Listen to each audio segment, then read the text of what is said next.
Hello, this is a guy who likes fanfiction and is too lazy to read, so here is the Roboutian Heresy in audio form. Check the description for the links to the author. Index Asteroutes, Night Lords, Crusaders in the Shadows. For 10,000 years, the Lords of the Night have guarded the countless trillions of the Imperium's denizens from the darkness in all its forms. As their legendary Primarch once did on their home world of Nostramo, they now protect mankind from the depredations of Xenos and traitors, wielding the blade of justice in the darkest places. Across thousands of worlds, their name is spoken as an hopeful prayer by the innocent and as a fearful curse by the guilty. Terror cloaks them like a shroud, and within their hearts echoes the vengeful cry of sons forever seeking to avenge their martyred father, slain by treacherous hands in the flames of the greatest sin of all. With eyes that can pierce the veil of the future, they look into the abyss of man's soul, and defy it with their every breath. Origins. It is often said among imperial scholars that the worlds on which the Primarches landed when they were taken from their father by the machinations of chaos shaped them. That the cultures of their home worlds made them into the heroes and monsters they would later become, and through them alter the nature of the legions that bear their genetic legacy. They point to Leman Russ, to the Lion, to Magnus and Angron as proof of their claim. Yet in no Primarch is that statement more true, and more false, than it is for Konrad Curze. The 8th Primarch was shaped by his home world, but he also shaped it in turn, making it something entirely different from what it had been when he arrived. Deep into the Ultima Segmentum, on the edge of the Ghoul Stars, Nostramo was a world plunged in perpetual darkness, its weak sun constantly eclipsed by the moon Tenebr and its air filled with the pollution of its heavy industry.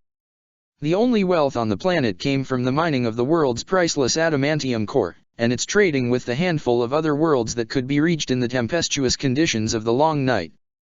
The population was ruled over by noble houses and crime lords, with little difference between the two. The people of Nostramo lived in constant fear, and the gang wars between factions left many families torn apart as high spire-born lordlings demanded that their minions go kill each other over petty insults. Crime was at such a high level that only the prodigious wealth brought by the adamantium prevented society's total collapse. Murder and suicide were the leading causes of death, even though on a world with such careless industry, it should have been lung disease or work accidents. The old night had not been kind to Nostramo. But, as the warp storms that had kept the galaxy in the dark for centuries were cleared by the cataclysmic formation of the Eye of Terror and the birth of the dark god Slaanesh, hope came to the world in the form of a falling star. The tale of Konrad Curze's life was written by his own hands, and though he met his tragic fate before completing it, it is still available to the lords and ladies of the Imperium.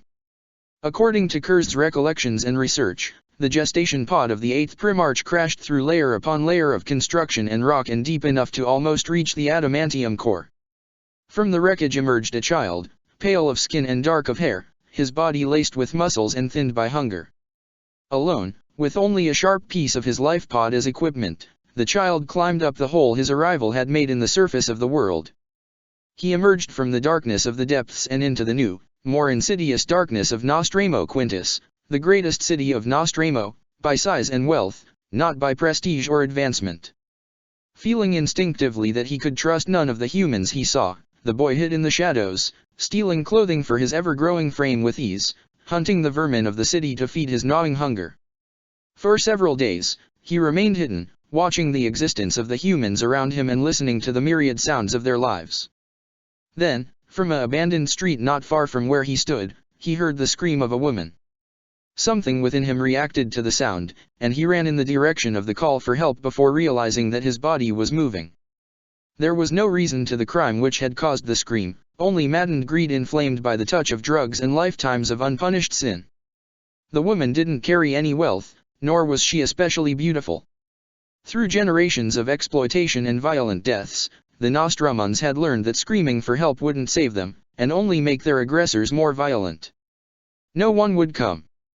No one cared.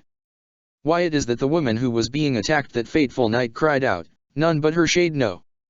But her call would not only save her life, but change her entire world. The boy saw a woman and the 3 men who were attacking her. They were taller than he was, and while he carried only the shard of his life pod as a weapon, they were armed with knives and guns. Yet he didn't hesitate, and jumped at them with a strength and speed that belied his infant figure. In mere seconds, he butchered them, tearing them apart with his crude blade, screaming in an anger whose origin he couldn't understand. Yet despite his considerable strength and speed and his instincts, sharp beyond imagination, he was still inexperienced in such brutal brawls. A lucky knife plunged in his guts, cutting into his guts and leaving a scar that would remain on the boy's belly under his dying day. With his opponents dead, the boy fell to the ground, groaning from the pain of his wound. He felt, without knowing why, that the tear in his skin and flesh should have already healed, but he was hungry from the brief battle and an existence that, so far, had barely kept him on the edge of starvation. He was too hungry for his superhuman biology to heal him, instead only clotting the wound and preventing him from bleeding to death. And then, he was saved in turn by the one he had saved. The woman didn't know who or what this strange child was, who could kill grown, armed men without apparent difficulty. But she knew that the boy was in pain, and she remembered how she had lost her own 3 sons to the gang wars that tore Nostromo's population apart. Whoever this boy was, she would not leave him to die. She brought him to her home, a small and dirty hab cell in the great towers where Nostromo Quintus' lowest citizens were herded by their cruel overlords. She laid down the unconscious boy, fed him what little food she had, and to her amazement, the wound that she had feared would infect and claim his life healed cleanly in less than a day, leaving barely a scar. The woman's name was Teresa Vacquioel, and when the boy awoke from his feverish dreams of death and destruction, she was at his side. For a few days, he remained in her care, learning the art of speech and the fact that there were humans who wouldn't harm him on sight. In the years that followed, the boy, who would soon grow to surpass the height of any man on the planet, would often return to her, bringing her gifts and seeking the soothing comfort of her presence. He never warned her of his visits, only appearing in her home without her never knowing how he had entered it. This was so that she would remain safe, for the boy would make many enemies. After leaving the refuge of Teresa's home, the boy had seen the city as what it was for the first time, a cesspit of corruption and depravity, where the strong mercilessly tormented the weak, offering them in return their dubious protection against other overlords who were neither better nor worse than them. Innocent lives were either crushed in the mud or contaminated by the taint of evil. With his eyes opened to the darkness that he had thought was the natural order, after all, he had never known anything else, the young Primarch decided to change it. He began modestly at first, attacking those who committed crimes against their fellow humans when he saw them. Murderers and rapists were found massacred in the same streets where they had used to perform their gruesome deeds, and rumors began to spread of a tall and pale figure who brought judgment to the sinners with hatred in its eyes. Soon, the people of Nostromo Quintus gave a name to this mysterious entity, Night Haunter. Growing in strength, size, and intellect, Night Haunter studied the corrupt society of Nostromo, both through his own eyes and ears and by speaking at length with Teresa. The woman was the only one who knew what the rumors were referring to, and she was also the only one to know the man behind the monster of myth. When Night Haunter spoke of his plans to hunt and kill the ones who led the criminals rather than the criminals themselves, she warned him of the danger he would put himself into, and when the nightmares began to torment him, she was the only one he told of them. The war of Night Haunter continued. Entire gangs were wiped out, others dissolved after their leaders' gruesome demise. With the corpses of criminals found hanging from their lairs' walls, horribly mutilated, the people of Nostromo Quintus watched as less and less crimes were committed in their city. Lowly thugs fled the hive in droves, while their high spires masters called for the head of Night Haunter. Vast hunts were organized, but those who were sent either returned empty-handed or never returned at all. Immense sums were offered for information on the mysterious vigilante, but only one soul knew anything about him, and she would never betray him. When the lower districts of the city were entirely cleared of crime, the attention of Night Haunter turned to the spires where the greatest sinners hid from his judgment. No longer daring to go to where their inferiors lived in order to sate their depraved lusts, the so-called nobles hid in their fortresses, guarded by armies of armed men. Night Haunter knew that even for one such as he, punishing them would be a challenge. He planned for several days, observing the spires from afar, until he knew what to do. On a night when Tenebr was full in Nostromo's cloud-choked skies, he acted. Whatever the plan of the Primarch was, he never got the chance to put it in action. At the same time he infiltrated Nostromo Quintus' highest strata, the planet's heavens suddenly filled with spaceships of a design none on the planet had ever seen before. Today, we know them to have been of Eldar origin, and surviving depictions of the Xenos indicated that they came from the craft world Ulthwi, one of the giant ships in which the last Eldar lived since the destruction of their empire. The Eldar descended upon Nostramo Quintus aboard hundreds of crafts. Thousands of them disembarked in the spires, and began to slaughter all those they crossed. With the typical arrogance of their kind, they never explained why they had come to Nostramo, instead killing all who were in their way as they sought the one they had come to kill. Knight Haunter, enraged at their reckless killing, faced them head-on, rallying to him the shattered private armies of the city's nobles, who, by then, were already fleeing the city, only to be shot down by Eldar artillery in order to ensure their quarry didn't escape. For several days, the two armies fought in the noble district of Nostramo Quintus, reducing it to rubble. Finally, Knight Haunter received word of an alien leader, who called for the Lord of the Night to meet him. Despite knowing that it was most likely a trap, the Primarch accepted the offered meeting, seeing it as his chance to stop the killings. He would have gone alone, but for Teresa, who, despite being an old woman by then, refused to let him go alone. She feared that the alien would attempt to manipulate his mind, and believed that with her present, they could avoid such traps. Silence reigned in the small chamber. A demigod stood before the incarnation of a dying species divinities, while an old woman watched from her chair. The Phoenix King had finished his explanation.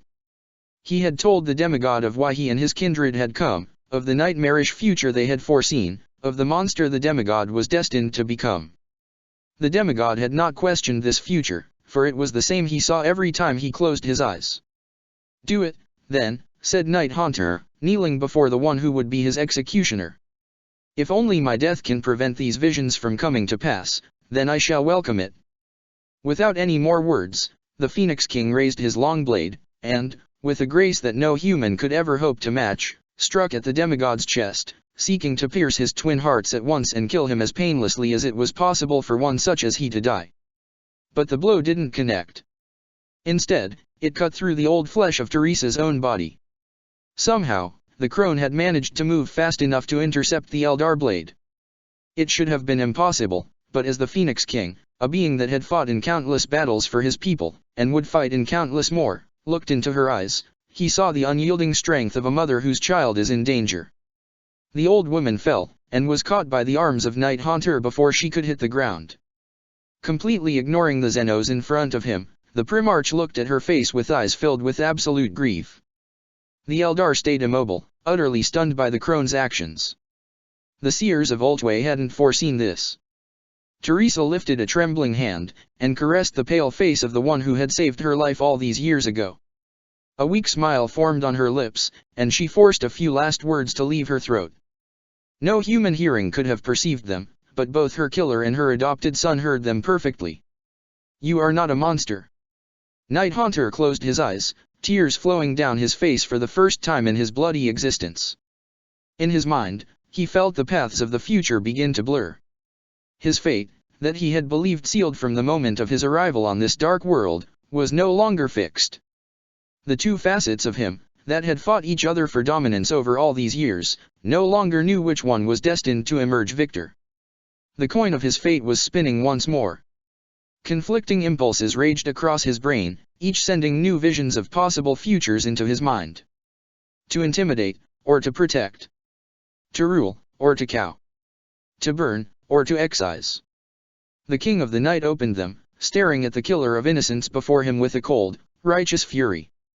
Far above the two godlings, the seers of Ulthwe felt the shifting of fate, and heard the screams of the dark gods as their schemes were undone. None know what happened at the meeting, except that Teresa died to the Eldar's blade, and that the killer perished soon after, in a battle that turned an entire district into ruins, described by the few brave enough to approach it as utterly silent, safe from the sounds of destruction, no screams or challenge, no howl of rage or plea for mercy. Without any explanation, the Eldar then suddenly retreated, abandoning the planet and returning to their ships. It was wildly believed that it was the fear of Knight Haunter that had caused them to do so, and the people of Nostramo acclaimed their savior. Having fought at his side for the first time instead of fearing his approach, they were finally capable of embracing him and the changes he had made to their society. They gave him a new title, King of the Night, the savior of Nostramo. With the crime lords slain by his hands and the corrupt nobility wiped out by the Eldar incursion, there was no one left to rule the city, and the King of the Night rose to the position with no opposition. With no need to remain in the shadows, the Primarch quickly turned the city into a haven of progress and security. In time, the army he had gathered around him during the Eldar incursion helped him force the other hives of Nostramo to join his kingdom. One by one they fell, with the King of the Night striking ahead of his troops to remove the leaders of the local criminal hierarchy before his Night Guard occupied the hive, often with the help of the very citizens of the city they were invading. Ruling from his castle, built upon the ruins of Nostramo Quintus noble district, the King of the Night brought a new age of peace and prosperity to his people. Several decades passed thusly, until the Great Crusade reached Nostramo, and the Emperor came to his lost son's world. The King of the Night had foreseen the coming of the Emperor, and ordered Nostramo's orbital defenses, installed in the wake of the Eldar attack, to not engage the fleet. Not that they would have tried. The Master of Mankind came to Nostramo at the head of 1,000 ships, each of them superior by far to the planet's technology. The perpetual darkness covering Nostramo burst apart in a pillar of light as the fleet's mere presence in orbit disturbed the weather patterns of the world. Men, women, and children cried in anguish as the light bit into their sensible eyes, and many of them were blinded by the direct sunlight of their planet's weak sun. In the years to come, though he would be far from Nostramo, the King of the Night would ensure that these poor souls were cared for accordingly. The Imperial delegation, recorded in NOS archives as the Delegation of Light, was a procession of thousands of transhuman warriors, including many of the Emperor's own custodians. They marched in the streets of Nostramo Quintus, crossing the city toward the castle where the planet's unchallenged master waited for them. The Emperor descended upon Nostramo with no less than 4 Primarches accompanying him: Rogaldorn, Lorgar Aurelian, Fulgrim the Phoenician, and Ferrus Manus. Each of them greeted their newfound brother, and then their father did the same. One by one, they told him their names, these beings that claimed to be his brothers. When the one in yellow armor and white hair told him he was called Rogaldorn, the King of the Night saw a glimpse of a towering giant, howling his fury at blood-tainted skies on a world of eternal war, before the image vanished and didn't return. When Lorgar introduced himself, the image turned into the scholar-looking man fighting against creatures of nightmares amidst fires and storms. When Ferrus Manus stated his name, he witnessed rot spreading through his form, claiming him as its eternal host. And when Fulgrim spoke, it was hard for the king to hold back his tears as the perfect form of the warrior before him broken and abused in the dark holds of a vessel of the damned. He didn't answer to any of them, and they stepped back, letting their leader advance. He fell to his knees before the blinding light, trembling hands clawing at his face. In the depths of his subconscious mind, the darkness that he had kept locked away since the coming of the Eldars was burning, hurting him even as it dissolved into nothingness. Images of war and chaos flashed in his mind, and he saw the endless battles that the being before him would cause in the future, the trillions who would die in the name of the one who had come to Nostramo with a fleet and an army, and the hand of the Emperor touched his son's forehead, and the visions were gone. A gentle warmth filled the Primarch's body, banishing the pain. "Conrad Kurz, be at peace, for I have arrived and I intend to take you home."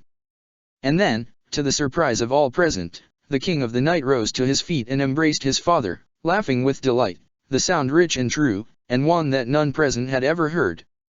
The Great Crusade. We are the Lords of the Night. That name refers to more than our eyes, which can see into the deepest darkness, or to our legion's home world, which will never know the true touch of a sun. It speaks of our nature, of our place in the Imperium. It is our task, our duty to uphold the nobility that has endured through the darkness that has shrouded the galaxy for the last centuries. The age of strife is over. This is the age of the Great Crusade, of the Imperial truth, of the Pax Imperialis. Each and every one of you is a blade of justice, of protection, and punishment alike. We all know the darkness that lives within all human souls, and it is even more dangerous to the Imperium's ideals than the countless horrors that lurk within the stars. By our deeds and our words, we shall keep this darkness caged within forevermore. Conrad Kurz to his legion, upon their first reunion on Terra. After being found on Nostramo, and leaving the leadership of the world to those his most trusted ministers, Conrad Kurz, having finally received a true name from his father, rather than the titles given to him by lesser men, journeyed to Terra. There, he learned the art of warfare, and was reunited with the legion that bore his genetic legacy. Prior to the finding of its Primarch, the 8th Legion had been used to punish those who had joined the Imperium, yet continued the forbidden practices of the Age of Strife. On Terra and across the galaxy, the legionaries that bore cursed gene seed had brought judgment to dozens of cultures that had broken the imperial law. Gene lords and psychic tyrants, overlords who ruled through chemical-induced ecstasy and obedience, all these and more were brought low by the claws of the Eighth, often at the Emperor's own command. The Primarch learned of the deeds of his sons, and he found them good and deserving of praise, yet also feared what the path of pure retribution would inflict upon the soul of his legion in the long term. In a speech whose records are still kept reverently by the 8th Legion, the King of the Night proclaimed their mission to be one of protection as well as punishment, and renamed the Legion into the Night Lords. The Emperor smiled on this renaming, and gave his son his blessing before sending him into the stars at the head of his legion. With their new name and purpose, the warriors of the 8th joined the Great Crusade in earnest, no longer a force of retribution but one of conquest. With a steady intake of new recruits from Nostromo, the Legion adapted quickly to its new place in the Emperor's grand plan. Entire systems were freed from the rule of alien overlords, while on others tyrants were brought low and their bloody ends broadcast for the oppressed population to watch along the evidence of the crimes for which they were being punished. Far more iterators tended to accompany their expeditionary fleets than the other legions, and whenever they encountered a human culture apt to join the Imperium, they would not hesitate to spend years trying to reach a pacific and diplomatic end before grudgingly resorting to the immense military power at their disposal. This caused the progress of the Night Lords to be slower than most of their sister legions, but the worlds they conquered were productive parts of the Imperium in record time after their compliance, their citizens either proud to be part of such a great endeavor or glad that the incarnate nightmares of Shadow were gone. In response to several complaints about this perceived slowness, the Emperor declared that Conrad had his whole support, and Horus added that it was better for the Imperium that its worlds were loyal than numerous. Where before their name had been a whisper in the dark spoken only by fearful serfs, it became a symbol of hope as well, an example of a future where the Astaroths were defenders of mankind. Each world that was added to the Imperium by expeditionary fleets led by elements of the 8th added to the growing rumor that Conrad Kurz had inherited all of his father's concern and empathy for mankind. The scholars who accompanied them and learned the heart of the 8th Legion and the history of its Primarch soon came to give thanks to the Emperor that he had also granted Kurz the moral strength to resist the corruption of Nostromo, for such traits could have easily been twisted by the darkness he witnessed all around him in the first years of his life. Still, for all his perceived softness, Conrad Kurz was still a Primarch, a lord of armies, and a destroyer of worlds.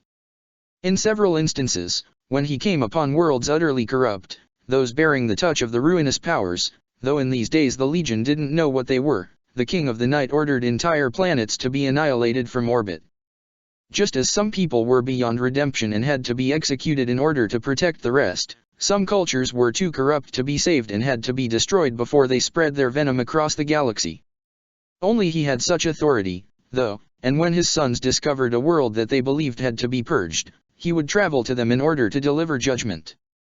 So the King of the Night spent most of the Great Crusade with dozens of different expeditionary fleets, escorted by his first company, spreading his wisdom and beliefs to the entirety of his legion instead of delivering it only to the elite forces that accompanied him.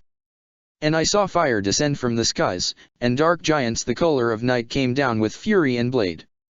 And they fought against the spirit lords and their soulless minions, bringing down the flames of justice and hope with them. The hosts of the unborn gathered to face them, but they were broken by the mages of the giants, who cast lighting and fire unto them. They cast down the idols my ancestors had been forced to rise in the honor of the spirit lords, and freed my people from the cages of stone and iron and lies. Then came down their own king, his eyes filled with righteous wrath, and he fought and slew the spirit king himself, sending his shade screaming back into the void. Extract from the Testament of the Night, a text held as sacred by the ecclesiarchy and written by one of the survivors of the Fifth World to be conquered by the 809th Expeditionary Fleet, accompanied by Katara the Bloodless, captain of the 13th Company of the Night Lords. While Conrad was one of the Emperor's favored sons, his relations with his brothers were more disparate. He respected Horus immensely, and was close friend with Magnus and Fulgrim, who had been present on his reunion with their father. When Alpharius was finally found, near the end of the Great Crusade, he was the only Primarch besides Horus to admire their little brother's style of warfare. But several other Primarches looked down on the attacks he used with sneers, believing them to be the tools of a coward, not a true warrior. Among these, Guilliman and the Lion were the most prominent. But tactics were not the true point of discord between the King of the Night and some of his brothers. After all, they all had their own ways of waging war. It was on the treatment of humans that the most violent disagreements occurred. After the Emperor had returned to Terra and made Horus his war master, Conrad's influence in the growing Imperium began to increase. As one of the most ardent supporters of Horus' ascension, he spent much time alongside his brother, helping solidify his authority under the Great Crusade's disparate forces. Many imperial forces called for the help of the 8th Legion in resolving conflicts with human cultures that resisted compliance, be it through diplomacy or surgical assaults. The vision of the King of the Night, a population protected by transhuman warriors from the darkness, both outside and inside, appealed to these mortal commanders, and Horus too came to soften his military ways, seeking to use diplomacy more often. Through numerous campaigns alongside the Night Lords, he had been exposed to both their methods of war and their beliefs, and seen the advantages they held for the Imperium. This would eventually lead to his encounter with the Interix, and the discovery of the threat of chaos by the first Primarch. However, not all Primarches agreed with Kur's ideals, and as the Great Crusade continued in its master's absence, rifts between Primarches and legions began to grow. On the world of Keraton, the Night Lords fought alongside the Salamanders, under the leadership of their respective Primarches. Keraton was a world populated by humans whose culture qualified for compliance to the Imperium without it needing to change its laws or beliefs, but the leaders of its great city-states refused the integration out of fear for their people. For the firsts to have reached them were the sons of Fukin, and even the brief contact was enough for the humans to see the darkness within the Salamander's heart. Conrad had heard of his brother's failure to add the world to the Imperium peacefully, and came to Keraton expecting to help bring the population into the fold, knowing that his brother wasn't the most diplomatic soul. But when his ships emerged in the system, the planet was already at war, and he was forced to add his troops to the Imperial attack. With no time to study the foe or learn where to strike to behead Keraton's leadership, the Night Lords were forced into conventional assaults at the side of the Salamanders. Even so, the cities quickly fell to the legionaries' advance. But every time a city was taken, Fukin and his sons would butcher a fifth of the population, choosing randomly who would live and who would die in order to impress on the survivors that they had no influence over whether they lived or died. Horrified, Kurz tried to make his brother stop, but Fukin was deaf to the King of the Night's pleas for restraint. Outnumbered by the Salamanders, the Night Lords couldn't oppose their brothers directly, but they retired their support from the invasion, leaving the system with promises that the Emperor would hear of this. Fukin laughed at his brother's cowardice, and resumed his bloody invasion. However, when the Salamanders reached the last city of Keraton and threw open its fortified doors, they found it empty. The Night Lords had spirited away several million citizens, bringing them aboard their ships to other worlds where they would be safe from the Black Dragon. None but the 8th know where these refugees were brought, but it is known that Night Lords aspirants are still picked from the descendants of Keraton. The Salamanders' actions would be reported to the commanders of the Great Crusade, but the scale of the Great Crusade made answering such things difficult, and before any sanction could be issued, the events of Istvan would make the Salamanders' deeds irrelevant. While the Keraton incident ended without the two Primarches coming to blows, the same cannot be said for what happened in the Chirrut system. There, 3 legions came to bring a confederation of worlds to heal, the Night Lords, the Emperor's children and the Imperial Fists. Together, they broke the back of the Chirrut system's defenders in record time, in an admirable combination of each of the legion's talents. Such a victory should have been remembered as a triumph of the Imperium, a display of unity that remembrancers should have immortalized in 100 masterpieces. But that was not to be, for as Kurz walked the streets of the last bastion to fall, after the remaining enemy leaders had sent their surrender, he found the Imperial Fists coldly executing prisoners. At first, the King of the Night believed it to be a mistake, that the legionaries before him hadn't received word of the surrender. But that wasn't the case. The Imperial Fists were executing all those who had resisted the Imperium, in order to teach the survivors the price of disobedience and rebellion. Furious, Kurz commanded the legionaries to cease this instant, and they obeyed, though whether it was because Kurz outranked them or because he could kill them all if they refused shall remain a mystery for the ages. The savior of Nostramo confronted his brother on these executions. They fought us. They must die. It is as simple as that, Kurz. They fought us because we were at war. But that is no longer the case. The war is over. Look around you, brother. Are any of them holding a weapon? Is any one of them a threat to us? Their commanders opposed us, yes. They rejected the Imperium, yes. I understand as much as you the necessity of bringing all of mankind into the fold of our father's empire, Dorn, but if we butcher all those who do not wish to join us, then we are only giving them more reason to do so. The war, growled Dorn, is never over. There are a million threats in this galaxy, and the war against them will never end. If we allow for any weakness into the Imperium's foundations, it will collapse under the endless pressure of 1,000 Xenos invasions. And murdering those who are to be our subjects is not a weakness to you. It is your pandering that is a weakness, Kurs. These mortals must learn their place in the Imperium, or they will fight our dominion over them and refuse our command when the time comes. Your way may be the easiest way, the way that makes you feel like a hero, but it will bring nothing but ruin and death when the true threat comes and they are unprepared to face it. You. Kurs's words trailed on, unfinished. Dorn looked back at his brother, wondering what was happening, and had a fraction of a second to note the horrified expression on Kurs's face before his brother jumped at him and started trying to kill him. While the two brothers violently argued, Kurs was seized by one of the visions that had plagued his childhood.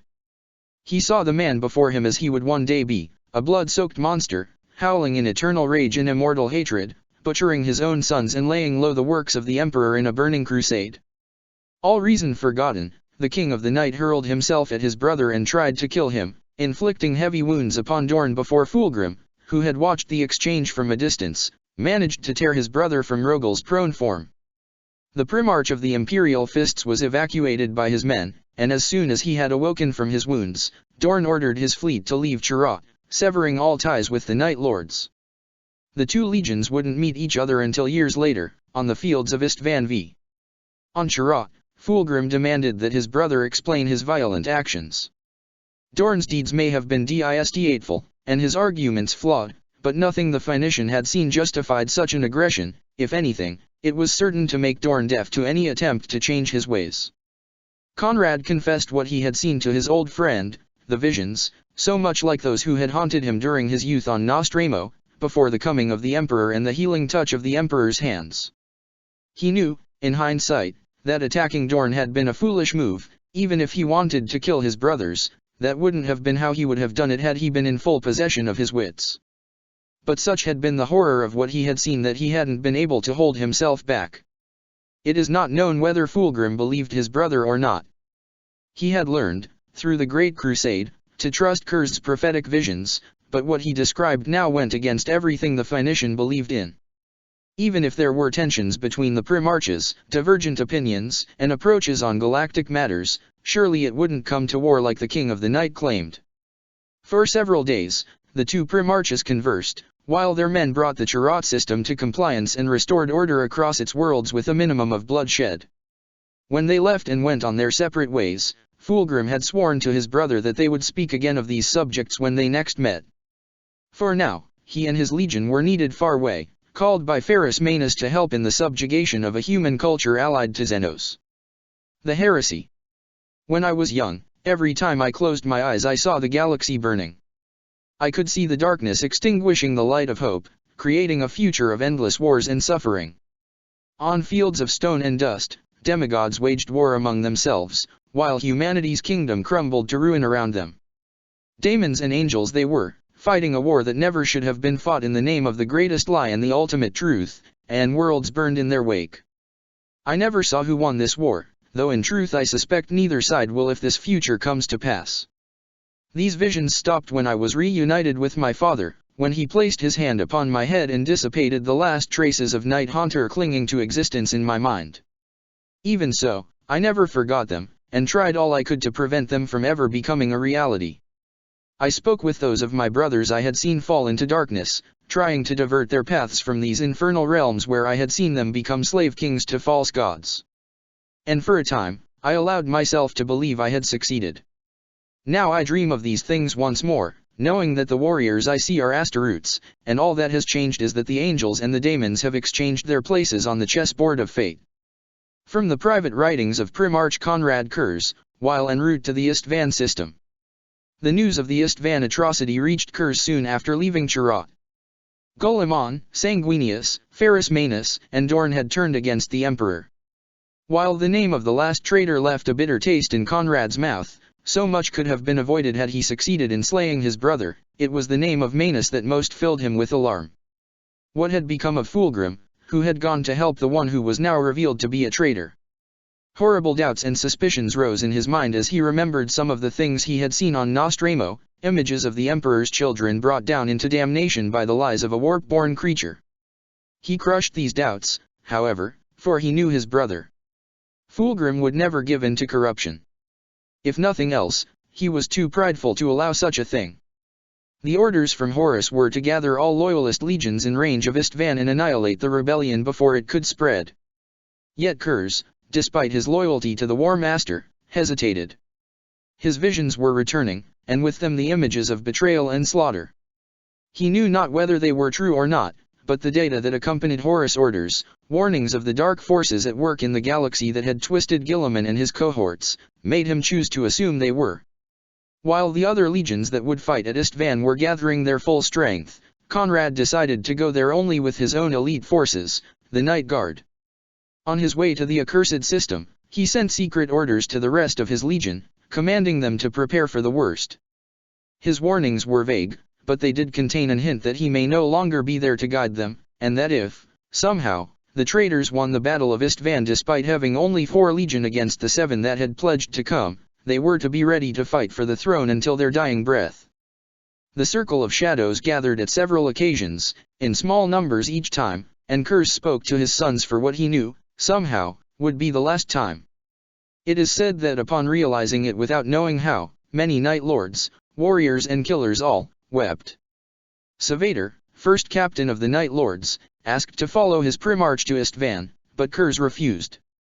In a brutal argument caused by loyalty and worry, the Prince of Crows was chased out of Kurs' presence, tasked with the impossible mission to lead the legion if the worst was to happen. His gauntlets marked red forevermore as the sign of his fate.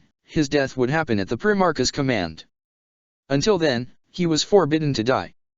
Upon arriving at Istvan, Kurs sought his brother Alpharius. They spoke aboard the youngest Primarch's battle barge, but the contents of their exchange remain unknown. Most believe that the King of the Night shared his visions and worries with his brother, and demanded of him that he takes the same precautions against disaster that Kurs himself had taken. The other legions arrived, and the assault on the traitors' positions was planned. Kurs argued that, with his legion present only in small numbers, it would be better for them to be part of the vanguard. The Night Lords struck first, attacking the traitors with unrivaled fury and quickly securing a landing point for the forces of Alpharius and Mort Arian. Tales of Istvan V are few, but those who speak of the Night Lords record their absolute fury in the front of such betrayal. Other legions may have had difficulties accepting the truth of the heresy, and the fact that they would fight their own kind. But the Night Lords felt no such compunction, only a righteous anger that would make the traitors pay dearly for their unthinkable crime.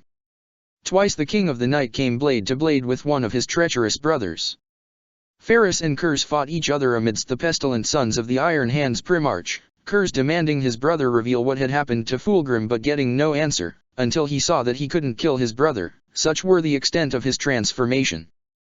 Then, at last, Kurs faced Dorn. The Primarch of the Imperial Fists rejoiced at such a duel, for by killing Kurs he believed that he could prove that he was right, and that not only was the way of the 8th Legion wrong, it also made them weak. It was not to be so, however, for Dorn was almost slain once again by the blades of his brother, and only saved from death by the intervention of Sanguinius, one of the mightiest of the Primarches. Facing 2 of his traitor brothers, even Kurs knew that he was outmatched, and he withdrew from the engagement at the same moment that the second wave began to arrive. For a moment, he felt the future stand on the edge of a blade, not knowing whether his visions would reveal true or not. But the visions had been right, and treachery was brought upon Istvan V in the colors of 4 more legions. When the second wave revealed itself at traitors, Kurs would almost certainly have smiled at the reveal of Fukin's betrayal had it not cost so many loyal lives. Enraged beyond anything he had ever known at the massacre taking place around him, the King of the Night tore a bloody path across the traitors' lines, back to the transports, leading the ever-diminishing host of his brother's legions. The 3 of them, Conrad Kurz, Alpharius, and Mort Arion, are said to have fought side by side against the traitor legions, an unstoppable force of nature that called for the death of those who had broken their oaths to Terra. When the loyalist host reached the other side of the traitors' lines, Kurz ordered his brothers and his men to go while he held the counter-attack back. Had any other warrior, or even any other primarch, made that demand, it would have been foolish and suicidal. But Conrad Kurz was the king of the night. He was the punishment of sinners and the avenging blade in the darkness. He was fear incarnate.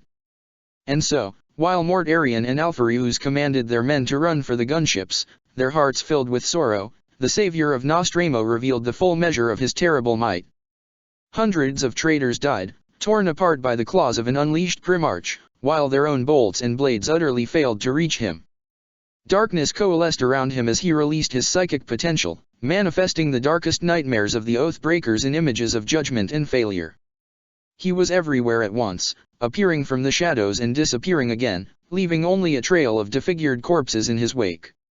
Only when Fukin came to face him did the king of the night stand his ground, and the fight between these two forced the rest of the traitor legions to step back, let they be caught in between these two raging gods and annihilated. The dragon rose again to his feet, his wounds fuming as he did so. That was the 15th time he had died and risen again. Conrad's left claw, Mercy, had broken in his opponent's chest this time, leaving 5 long talons straight into the other primarch's primary heart, and yet Fukin was rising as if it was nothing. This didn't surprise the king of the night, though. He had known that he couldn't kill Fukin, he had always known. That was the reason he hadn't tried to kill him at Kartan as he had Dorn at Chirrut, even though the Black Dragon's deeds were arguably worse. "Why won't you stay dead, brother?" he lamented, though in truth he already knew the answer. Like all of them, Fukin had inherited something from their father. "Why won't you just accept your own death?" Fukin's answer took the form of a blow from Dawnbringer, the weapon finally reaching the exhausted king of the night and throwing him on the ground. Conrad tried to stand, but his muscles were burning. Primarch was never made to fight Primarch, and his endurance, endless in almost any other situation, was running out. Behind him, he could hear the sound of the last Thunderhawks and Stormbirds carrying his brothers and their men to the dubious safety of their fleets. A smile, pale, weak and utterly mirthless, showed on his face as the Black Dragon came to stand over him, his hammer held in both hands. "You should join us, Kurz," declared Fukin, his smile plastered on his face. "There is no future in serving our father. He has lied to you just like he lied to us all. Your legion would find its true place in the order of things when Guilliman sits on the throne and we are free to do as we please in this galaxy." "I am loyal to our father," spat Kurz in his brother's face. The acidic spit hissed as it tried to eat into Fukin's back skin, but the face of the traitor healed faster than the acid could damage it. "I will never betray him." "Then die, fool. The galaxy will not mourn the passing of one such as you. Only the living matter, brother, and I am immortal." "Better to die a martyr than to live a monster," answered Conrad Kurz, moments before the hammer came down and, at long last, darkness and silence fell. Seeing their father fallen, the Night Guards, who despite their father's orders had refused to leave with the remnants of the Death Guard and the Alpha Legion, rushed the Black Dragon, and managed to push him back long enough for them to reclaim their father's corpse and leave the cursed world with it. When they reached their ships in orbit, they didn't leave for Terra with the rest of the survivors led by Mort Arion, but instead journeyed back to Nostramo, in order to lay their Primarch to rest. Before separating from the fleet of the Death Lord, however, they assured him that the Night Lords wouldn't be idle in this new age of darkness. A message had been sent to the rest of the Legion, warning them of the treachery that had occurred. Kurz's heir, First Captain Savater, had already taken the reins of the 8th. If the traitors thought they had broken the Night Lords, they would soon pay for that mistake. Iago Savatarian, the Prince of Crows. More commonly known as Savater, the captain of the First Company of the Night Lords, was one of the greatest warriors of the Legion's Asteroutes. Born of Nostramo, Savater was quickly identified by the planet's regime as a prodigy, and selected for induction in the Legion.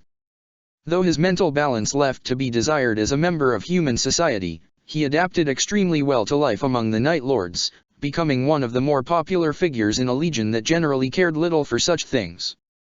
His skill with a blade was without equal in his legion and with few in the others. Unlike many other duelists of renown, he cared nothing for his personal honor, using every dirty trick he knew in order to win.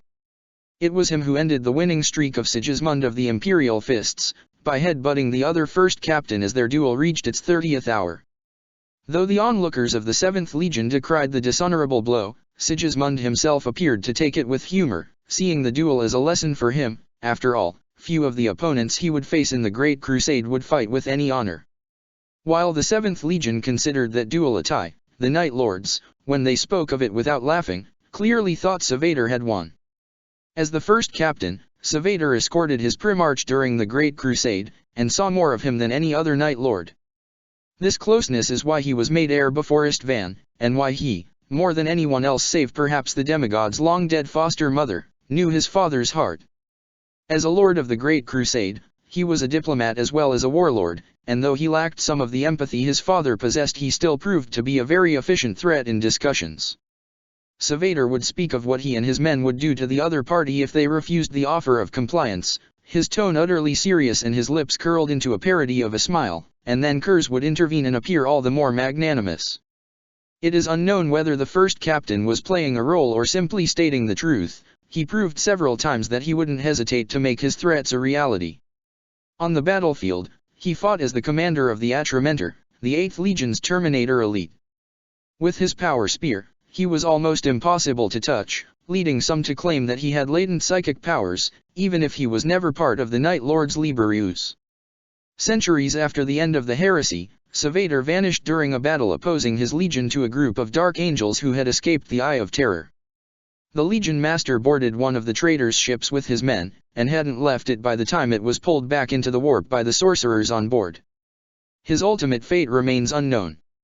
After their triumph at Istvan, the traitor legions began their advance on Terra. Almost at once, their mighty host shattered with the Dark Angels leaving to bring the Space Wolves on the traitors' side, and most of the other traitor legions choosing to pursue their own goals over Guilliman's great plans.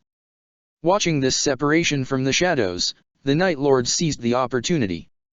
Linking with cells of the Alpha Legion and other loyalist elements, they began a long campaign of harassment, attacking supply lines and ambushing the traitors at every turn. On the worlds where the traitors made planetfall to force them to join them or grind them to dust, the sons of Nostramo led the resistance with guerrilla tactics and carefully planned assassinations. Entire regiments of the Imperial Army that had cast their lot with Guilliman vanished from the stars during what came to be known as the Shadow Wars, wiped out of existence by disturbingly small numbers of Night Lords. Eventually, the White Scars were tasked by the arch-traitor to destroy the 8th and 20th Legion's elements that were hindering his advance. For years, the 5th Legion hunted their betrayed brethren, taking great losses for each dubious victory they claimed. The tales of the Shadow Wars are depicted in great war museums and temples on Nostramo, both in stasis-preserved scrolls and in great frescoes representing the most momentous battles. There are even a few depictions of Alpha Legionaries, despite the 20th's tendencies for erasing all traces of its actions. Whether the sons of Alpharius allowed the Night Lords to keep them out of personal pride or a sense of brotherhood, none outside of this mysterious gene line know. Talos Valkyrin, the Soul Hunter. One of the prophets of the 8th Legion, Talos Valkyrin was an apothecary in the 10th Company of the Night Lords during the heresy. Like all of those few souls who shared their Primarch's gift without being psychers, he was part of the Circle of Shadows, the group of favorites that Conrad Kurz regularly met, regardless of ranks or prestige. It was during his last meeting with his Primarch that he was bestowed the title he would bear into legend. As the fleet of the Night Lords advanced toward Istvan, Kurz summoned his chosen sons to him, sharing his wisdom with them one last time before going to meet his doom. According to the Primarch, Talos would defy him, refusing to obey his final order and becoming a spirit of vengeance who would hunt down the traitor legions, abandoning his task of protection to embrace the path of punishment. Talos, like most of Kurz's chosen, was ordered away from Istvan, to take part in the Shadow Wars if the nightmares of the Primarch proved to be reality. But he disobeyed, and hid aboard the Nightfall, the Legion's flagship. Without his squad mates, he fought on Istvan, desperately trying to avoid his father's death, that he, too, had seen in his visions. When he saw Kurz choose to remain behind in order to give his sons and brothers a chance to escape, he fought alongside his guards, refusing to retreat. When the King of the Night fell, It was he who rallied the demoralized Night Lords and led them into a desperate assault to reclaim their father's body. After the return to Nostramo and the interment of their Primarch, the rest of the Istvan survivors elected to remain and protect the tomb of their lord. Talos, however, burned with the desire for vengeance, and rejoined his company to take part in the Shadow Wars.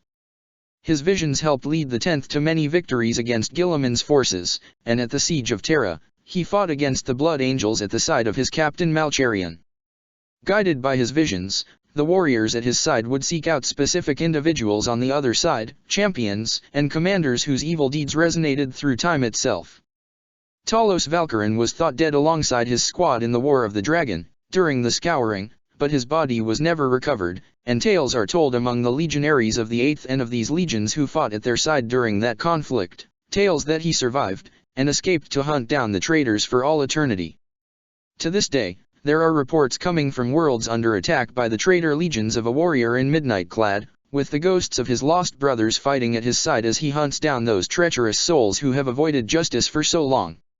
Whether there is any truth to these stories or if they are no more than wishful thinking from a legion that has lost much, no one amongst the Inquisition know, despite significant efforts to locate picked records of the Soul Hunter's deeds. The Thrumas Crusade. Guilliman believed the entirety of Kurz's legion was at work to prevent him from reaching Terra, but he was wrong. Only a part of the Night Lords were taking part in the Shadow Wars. The rest were fighting in the Thrumas Crusade in the Ultima Segmentum's corresponding sector, waging war against the forces of the Dark Angels that were taking refuge in the fortresses their legion had built there in secret while their Primarch went on his path to demonic ascension. There, under the command of Legion Master Savator, a 10th of the Night Lords fought on more than 100 worlds. The traitors of the First Legion had brought many heretics from conquered worlds to their hidden domain during the Great Crusade, faking their deaths in the same way they had faked their reports of the Ghoul Star's exploration, describing entire systems as inhospitable to life so that they may use them for themselves. With the blessing of the Chaos God Tzeentch, these mad geniuses were recreating the horrors of the Old Night. With the help of the Dark Angels' sorcerers, they were creating daemon engines, summoning Neverborn and binding them into the frames of great war machines. Others were using millions of human prisoners as material for genetic experiment, while many dissected the corpses of loyalist Astaroths taken from Istvan V, seeking to pierce the secrets of the Emperor's gene craft. The Dark Angels' forces were under the command of Captain Alajos of the Ninth Order, the same traitor Marine who allegedly gave first the order to open fire on the Loyalists at Istvan V. Alajos' forces vastly outnumbered the Night Lord's fleet in Astaroths alone, and he had countless other armies under his command, though many had been created in the Thrumasian pits and lacked both testing and battle experience. At the beginning of the Thrumas Crusade, the Night Lords had the advantage of surprise. The Dark Angels believed them to be broken since their Primarch's death, scattered across the galaxy and uselessly wasting their lives in attempt at revenge. It was only after the loss of several worlds that Alajos finally learned of the 8th Legion's presence and that the crusade truly began in earnest. The Dark Angels hunted the Night Lords, matching their sorcery against the Librarians' visions and their blasphemous daemon technology against the Sons of Nostramo's stealth ships. Savator directed the whole operation with the same tactical insight he had shown during the Great Crusade, adapting his battlefield wisdom to the greater conflict with terrifying ease. Leading from the front on every battle he took part in, the first captain of the 8th Legion was a nightmare manifested upon reality, his spear forever thirsting for traitor blood. Nostramo, the Night Lord's home world, was near this region of space. Yet not once did the world see battle during the entirety of the Thrumas Crusade. Whether the Dark Angels commander hesitated in committing to an assault on another legion's home world without his Primarch's presence, or some other motive was behind the lack of action from the elusive First Legion, none but their surviving kin in the eye may know for certain. It may be that the Dark Angels saw that the Night Lords weren't using Nostramo as their headquarters, refusing to make such an obvious move. Indeed, only the survivors of Istvan V, the bloody remnants of the once great Night Guard, keeping watch over their father's body, and the warriors permanently assigned to the defense of the world stood on Nostramo. Instead, Savator had installed his center of operation on a world that had been named Seguilsa when it had been discovered by the 8th Legion. Without any resource worth colonization and access to the world difficult through the warp's tumultuous tide, the Night Lords had chosen to hide the existence of that world, turning it into one of their several bases of operations dissimulated across the galaxy. The Dark Angels learned quickly that they hadn't been the only ones taking precaution during the Great Crusade, and sought to find the location of Tsiguil-Sa. Captured Night Lords were given over the interrogator chaplains in order to extract the information from them, but Savater had been wise to their methods. Only his fleet's navigators knew the location of the planet, the rest of the Legion willingly kept in the dark to prevent such leaks. Those captured and tortured laughed in the face of their captors, more than one of them breaking free of his cell between seances and wreaking havoc behind the Dark Angels' lines. The Thrumas crusade lasted for most of the Roboutian Heresy. By the end, the Thrumasian pits that the Dark Angels had spent decades to build and had hoped would provide them with the weapons to win the war were in ruins, their techno-overlords slain and their foul laboratories aflame. Only a handful of worlds remained, too deep within the Dark Angels' domain to reach. It was then that Alajos learned that his father had completed his quest, and was now en route to Caliban. Once the Lion's business on his home world was concluded, he would come to the Ghoul Stars and expect to find the army Alajos had been tasked to prepare. Panic filled the Dark Angel, for his forces were actually far lesser than they had been when his father had left. Fearing the wrath of the first Daemon Primarch, Alajos tried one last desperate gambit to at last crush the Night Lords and win the Thrumas crusade, hoping to thus earn his father's forgiveness even if he had failed in his given objective. Alajos used an heretical warp engine that housed a powerful daemon of Tsiench within its core systems to trace the paths of Night Lords' ships in the warp and locate their base of operation.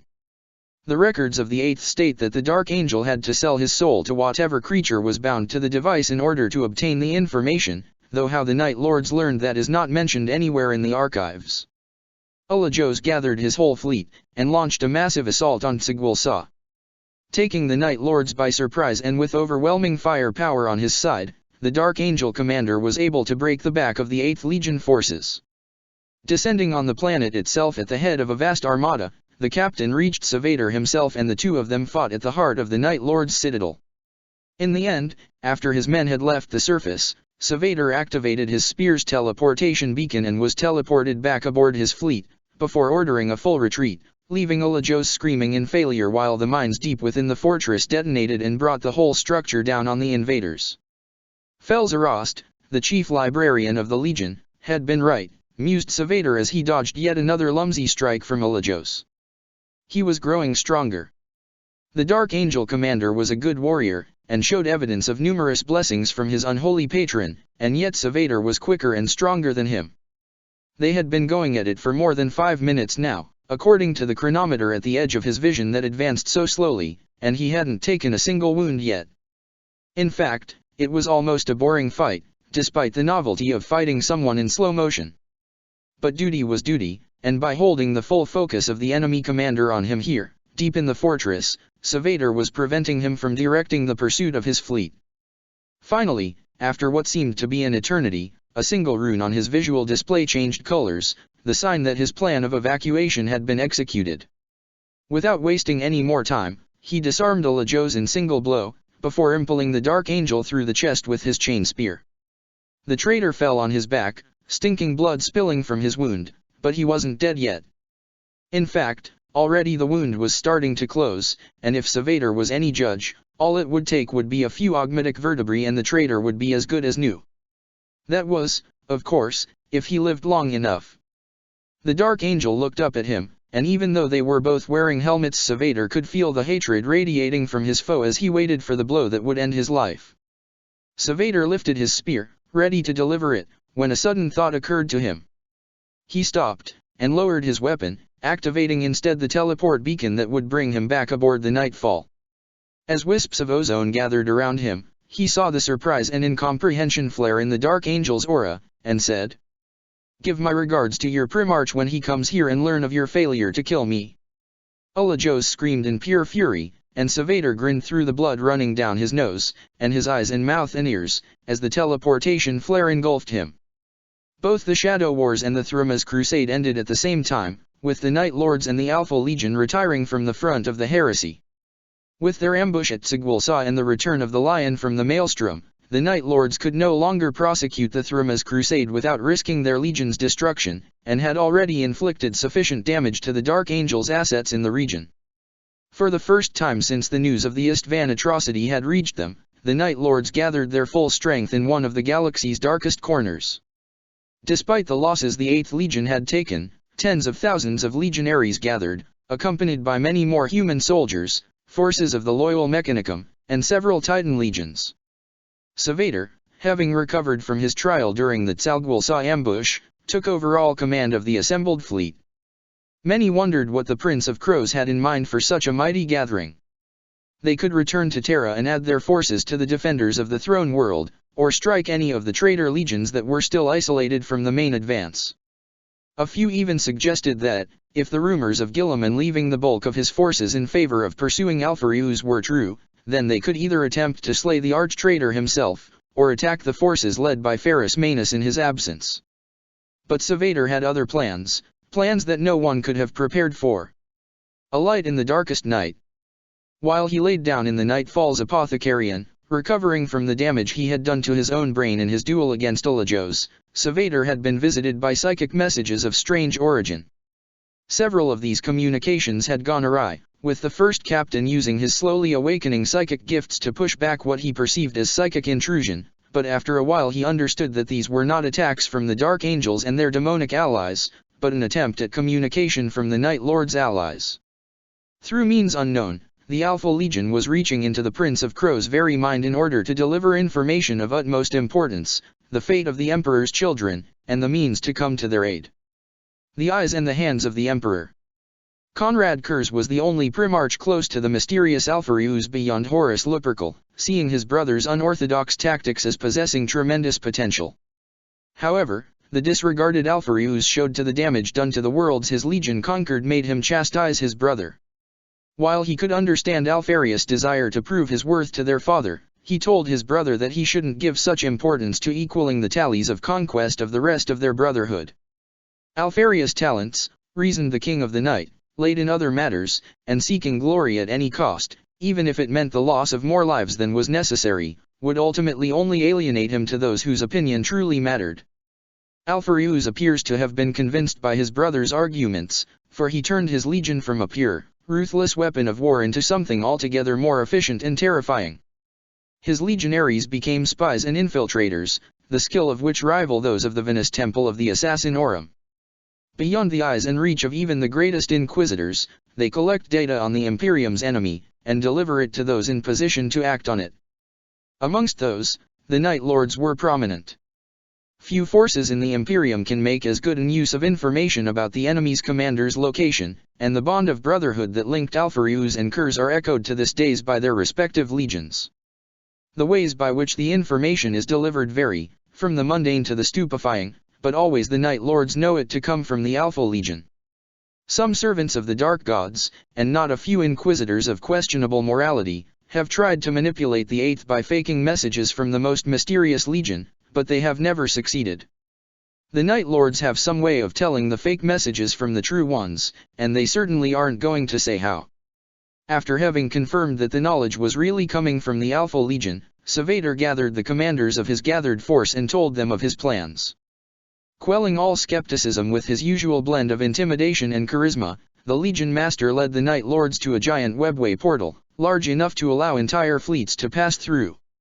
Following the images engraved in his mind by the Alpha Legion's message, Savater led his fleet across the labyrinthine dimension and to the portions of its infinity where the bleeding war was raging between the Emperor's children and the Dark Eldar. The Night Lords struck the children of Comeric with their full strength, destroying hundreds of their ships and boarding those containing their brother legionaries.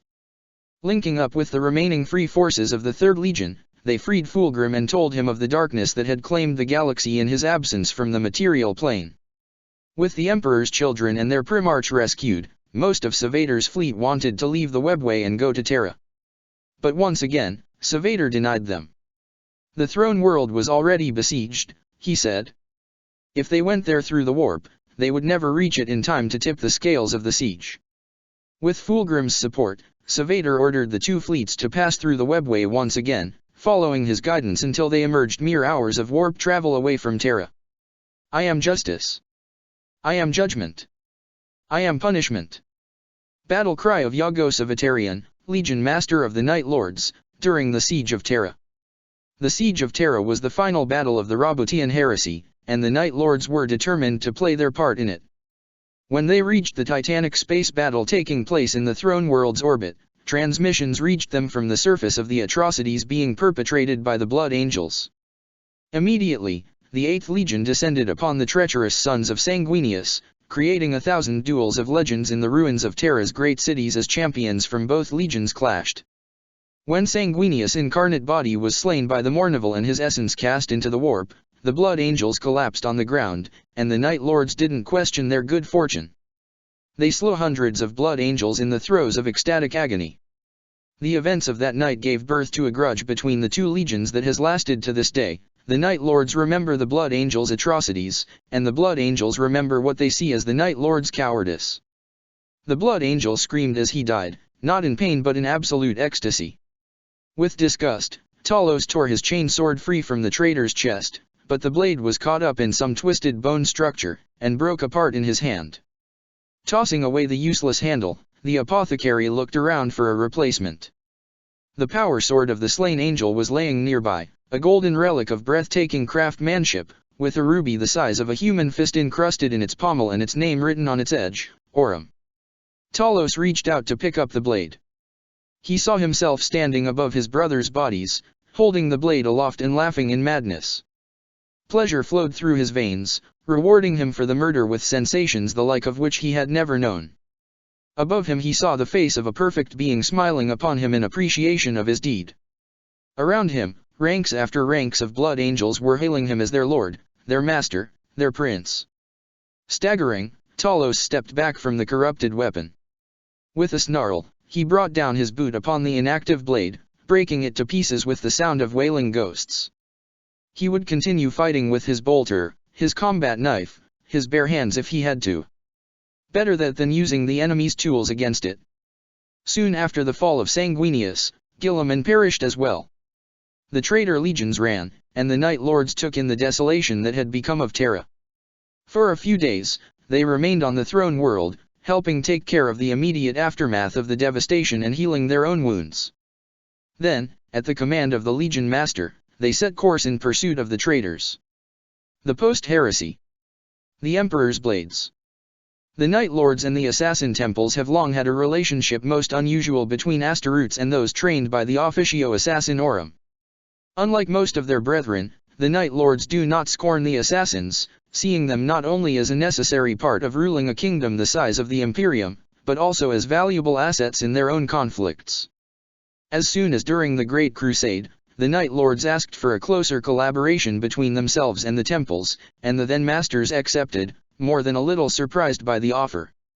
Ever since then, small squads of assassins from all temples have been assigned to the companies of the 8th Legion, providing one more tool in their arsenal of terror and surgical strikes. The members of the Collegius Temple are especially useful, since the Night Lords, while capable of stealth, can hardly infiltrate the inner workings of any human society without being spotted as transhuman giants. In recent years, the Night Lords came to the aid of a secret Collegius Temple on Uriah III, guided by the vision of one of their prophets. This act, echoing the ancient bonds between this particular temple and the 8th Legion, has led to a rekindling of their relationship, which had been tense ever since the beheading proved that the assassins were also subject to corruption. Despite the loss of their primarch, the Night Lords were one of the more prominent legions in the aftermath of the heresy. While the surviving sons of the Emperor rebuilt their own legions or took part in the long, painful process of reforming the Imperium, the 8th sailed the stars in pursuit of the traitors' fleets. In the galactic purge that followed, the Night Lords were at the tip of the spear of imperial retribution, bringing countless rebel worlds to heel. When the inhabitants of these worlds had joined Guilliman's rebellion out of fear or deceit, they only punished the leaders who had made the decision to surrender, executing them as a warning to those who would replace them. On worlds where the population had wholly embraced the arch-traitors' blasphemous beliefs, they brought punishment in the form of orbital bombardments and merciless culling. While the Night Lords had been hailed as ideal crusaders during the Great Crusade and symbols of hope during the heresy, the scouring showed the entire Imperium just how far the sons of Nostramo were ready to go in order to punish and protect. Unwilling to risk any taint lingering and leading to other heresies, they worked closely with the Inquisition in order to uncover any traces of corruption. It was during the scouring that word reached the convalescent Imperium of the atrocities committed by the traitor Primarch Fukin. He and his legion were carving a bloody path on their way to the Eye of Terror, plundering hundreds of worlds in their wake. Seeing this as a deliberate provocation, the Night Lords prepared for war against the one who had murdered their father. Savader planned for it carefully, not wanting to fall into a trap and let the Black Dragon escape justice. However, his efforts were reduced to nothing when Fukin revealed that he still had the relics of Conrad Kurz, stolen from the Primarch's body during the Istvan massacre. The Prince of Crows lost control of the Legion's forces as they burned with rage in the face of that affront, and dozens of companies launched a premature assault of the Salamander's fleet. With such a beginning, the War of the Dragon cost much to the 8th Legion. Across a dozen of the Salamander's most recently conquered worlds, the forces of the Night Lords fought against their most hated foe, taking heavy casualties as fury pushed them to abandon their usual tactics of hit-and-run in favor of full-front confrontations. It took several months for Savader to retake control of the campaign, and only with the help of the Sons of Horus did the Night Lords finally manage to defeat the 18th Legion, with the final battle taking place in the ruined system of Krith. The relics of the King of the Night, his crown, his signet ring, his lightning claws, mercy and forgiveness, and several other items that were torn from his body by his greedy brother upon his death, were reclaimed in a daring assault, and are now enshrined next to their owner's body on Nostramo. The 8th Legion still sees it as a personal failure that they failed to slay Fukin himself, instead unwillingly taking part in his ascension as a daemon Primarch of Chaos Undivided when thousands of them died in ill-prepared assaults. In the aftermath of the War of the Dragon, Savader condemned all of the surviving commanders who had attacked without his orders to bear red hands until they had atoned for their failure. Although such a large sentence was unprecedented in the annals of the Legion, the condemned themselves accepted it as their rightful punishment, stepping down from their command in order to serve as simple battle brothers once more. None of them was ever graced, and all of them died in battle, only earning absolution through their own sacrifice. The fact that Savader himself was still carrying the red hands himself was one that none dared to bring up. In retaliation, Savader burned Nocturne to the ground himself, reducing the warp-infested planet to cosmic dust in a combination of firepower rarely seen in the galaxy. The First Legion Master is said to have smiled at the spectacle, and for once, it was an actual smile, not his usual corpse grin. Somehow, witnesses' accounts describe it as even more terrifying. Decades later, while the Night Lords were fighting the remnants of the Dark Angel's empire in the Ghoul Stars, Savader disappeared during an assault on one of the traitors' battleships.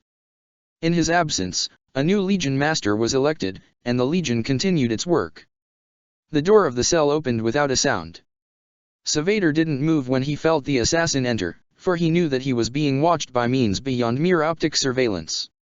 A moment later, he felt the restraints opening as the Presence placed the keys she had stolen from one of his captors into the holes and recited the correct incantation, hissing in pain as the warp craft took its toll. Simultaneously, she dropped a small container onto the ground, and it liberated a smoke that would temporarily silence any esoteric alarm. Assured that all was taken care of, Savader stood and began to stretch his painful muscles. "Now," said Mshen, an assassin of the Caligis temple that had been attached to Savader's own personal command. "We have to get out of here. We can steal a small aircraft in the docks and reach one of the smaller ships and take it over. Then—" "No," interrupted Savader. "We aren't leaving just yet." She looked at him with her blank mask, somehow letting her anger show on the featureless surface. Before she could voice her disapproval or ask her question, the Legion Master, though he hoped that the others had already chosen his successor and weren't waiting for him, continued. "There is another prisoner here that we have to rescue, Mshen. An astropath, a little girl. She is trapped here aboard this ship of monsters, and she helped me resist the interrogator chaplains. We need to rescue her. This is foolishness on a level that is unprecedented even for you, Savader. There is more to it than mere humanity and common decency, assassin. She knows a lot of things about the First Legion. And if she can shield me from the bastards' soul torture without them even noticing, then she is even more important." "And if it is a trap?" asked Mshen, already resigning herself to doing whatever this madman wanted. Savader smiled, the same, heart-stopping corpse smile that he always used. Even if he was dirty, covered in fresh scars and without either his armor or his weapons, Shen had to resist the urge to draw back from him. He always had that effect on her when he smiled. Then we shall kill whoever stands in our way. Millennia after the Roboutian Heresy, the Night Lords were part of the attack on Komarok, alongside the Emperor's children and the World Eaters. Upon witnessing the atrocities of the Dark City, the Night Lords fought with a fury unseen since the days of Istvan itself, and liberated thousands of slaves from the Dark Eldar's pits. These poor wretches were then cared for by the Legion, but most of them died quickly, too weakened by the horrors they had gone through. A few of those who survived were incorporated into the ranks of the Sin Eaters, having seen one of the galaxy's darkest places with their own eyes, while some of the youngest became recruits of the Legion. Organization. Thanks to the foresight of their Primarch, the Night Lords were prepared to deal with the loss of their Gene-Sire, and though they mourn his death to this day, they are still determined not to let it make them falter in the pursuit of their sacred duty. Because of the sheer size of the Imperium, however, it is not possible for them to continue bringing justice and retribution with any rigid command structure. The Legion is divided at the level of individual companies, patrolling the Imperium in order to keep it safe. Their ships wander the darkest roads of the warp, hunting for the renegades, pirates, and traitors that use them. At the highest level of command stand the Legion Master and the 7 commanders of the Chiroptera. The Legion Master is master of the Legion's flagship, the Nightfall, a ship reclaimed from the graveyards of Istvan and repaired at great cost by the Mechanic-Use, and personally commands at least 10 companies. He is the one to whom all captain answer, and the one deciding when to gather the Legion's dispersed strength for a specific goal. Among the Legion, his word is final, carrying the authority of the King of the Night in whose name he rules. When the current incumbent dies, a fate that, no matter what rank an Asteroutes holds, is inevitable, the members of the Chiroptera gather on Nostramo and seal themselves away from the rest of the Legion. Only when they have chosen a new Legion Master from among their ranks do they emerge once more, which is immediately followed by the induction of a new member in the Chiroptera to fill the hole formed. The process by which a new Legion Master is chosen is unknown, even to the highest-ranking Inquisitors with close ties to the 8th Legion.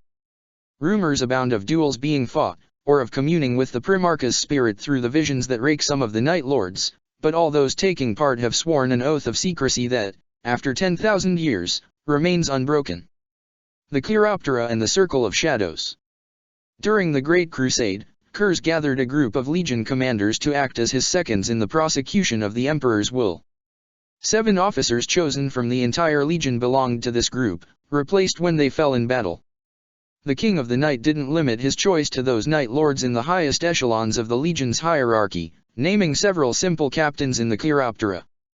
There were only 2 criterias for entry when an opening appeared: one had to be an officer of at least the rank of captain, and possess some talent for warfare that Kurz thought would be of use to the Legion. Void tacticians, diplomats, masters of infiltration and ruthless warlords, all of them were incorporated to the Legion's elite commanders. Membership of the Chiroptera didn't officially change rank in the Legion, but even chapter masters of the Night Lords listened when one of the 7 spoke. Across the theaters of war of the Great Crusade, the members of the Chiroptera led the forces of the 8th Legion and counseled their father on the myriad decisions that fell to a master of the crusade. They also had the task of maintaining relations with the rest of the Imperium by directing joint efforts and being their Legion's voice in Great Crusade. When the Primarch of the Night Lords fell on Istvan, it was one of the Chiroptera's members, Savator, captain of the 1st Company, who took up the mantle of Legion Master, and rebuilt the Circle of the 7 during the Heresy.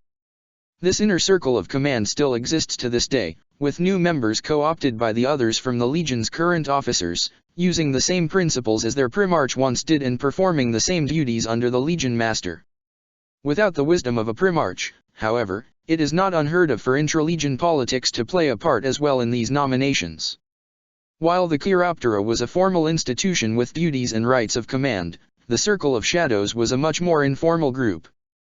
Within it were gathered Kurz's favored sons, from all companies and ranks, elevated to their status on the Primarch's apparent whim, even if there was always a purpose to his decisions.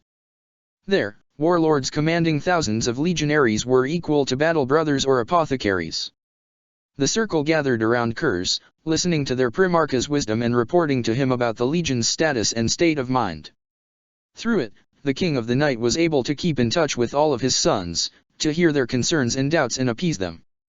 Unlike the Chiroptera, the Circle of Shadows didn't survive the Primarch's death.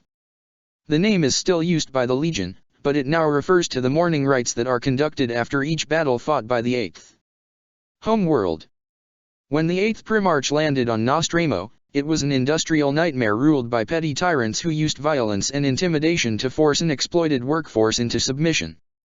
Projections based on the mining and melting practices indicate that had Konrad Kurz not conquered the planet, its atmosphere would have become unbreathable in 2 to 3 centuries, and its mind core would have collapsed in 4 to 5 more. Today, Nostramo is the safest world in the Imperium, with an Arbit's force that sends members to the rest of the Imperium in order to teach others their sense of justice.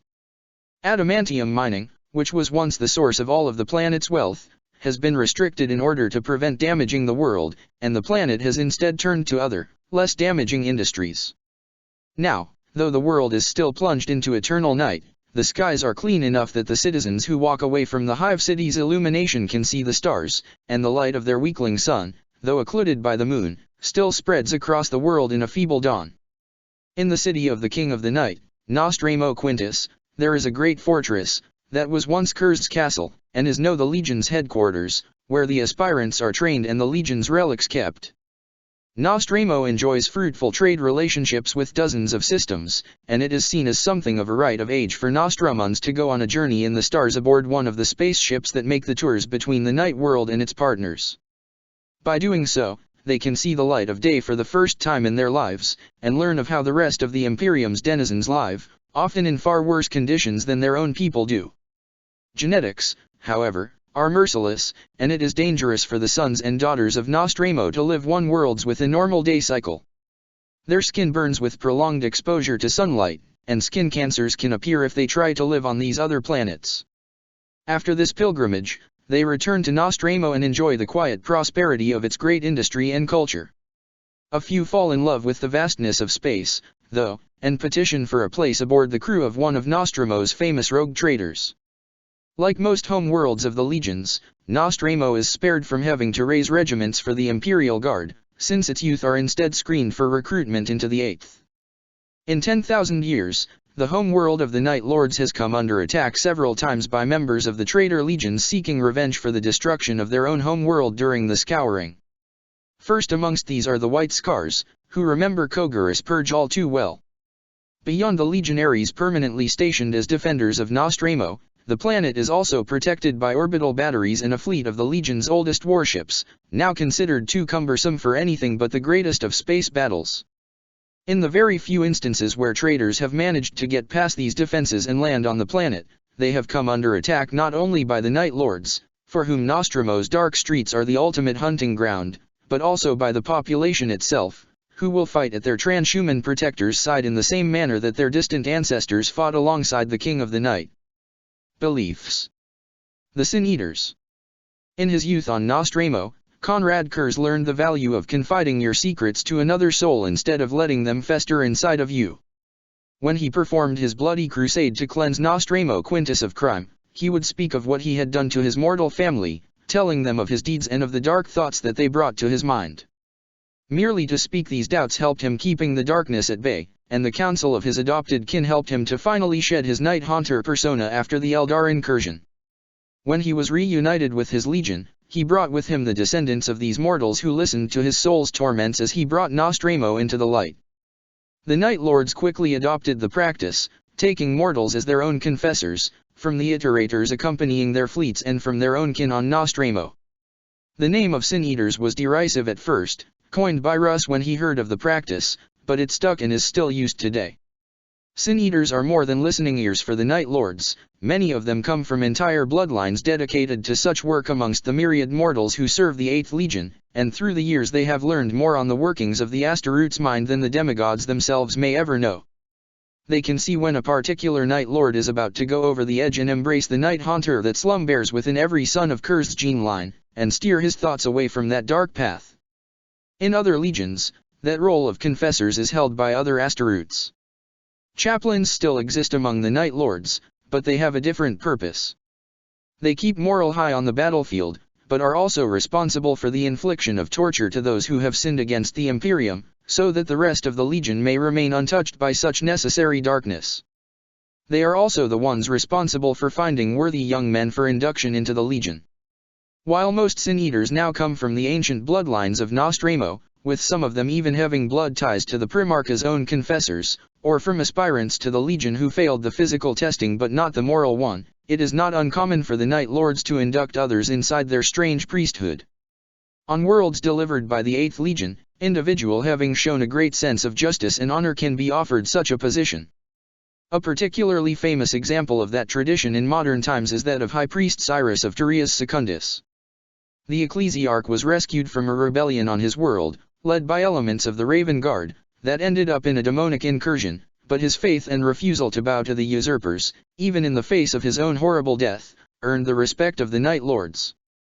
After the world was destroyed from orbit, he abandoned his high rank in the ecclesiarchy and became a sin-eater for the 8th Legion's 10th Company. There is a duality in the 8th Legion's soul, for its members are as much protectors of the innocents as they are punishers of the sinners. To be a Night Lord is to walk down the line between these two roles, never committing to one or the other entirely. Fear of punishment must be balanced by the certitude that one is protected by this same being that metes out the sanction, or tyranny, and corruption will inevitably grow. Justice, after all, exists both to punish and to protect, and the sons of Conrad Kurz have embraced these twin roles as their own. Whilst their father once used fear to bring order to Nostramo, the events of the Eldar incursion taught him that true unity could only come through a common purpose, and that it made any group far more effective than his previous methods ever could. But even so, the King of the Night never forgot the lessons of his youth, when he saw the evidence of humanity's potential for depravity in every street of Nostramo Quintus. The seeds of evil lie in every soul, and must be contained lest they bring all civilization into darkness. To the Night Lords, the heresy proved that their father had been right. It was the darkness within humanity's soul that was the greatest threat to both its survival and its progress. They see chaos as the ultimate enemy, above all other threats, for it is the incarnation of evil. Although most criminals within the Imperium do not consciously serve the ruinous powers, the Night Lords know that their crimes feed the dark gods regardless. And even if many rebellions begin with genuine grievances or because of one man's ambition, the servants of ruin will always be quick to take advantage of it to further their own agendas of death and damnation. That is why, for the Night Lords, all crimes and rebellion must be punished regardless of the intent behind it. Because of this, and of the practice of the Sin-Eaters, few Night Lords have ever succumbed to the lures of the ruinous powers and turned their back on the Imperium. Those few who did, however, proved terrifying champions of the dark gods, and their former legion hunts them down with a fury entirely at odds with their usual calm, controlled behavior.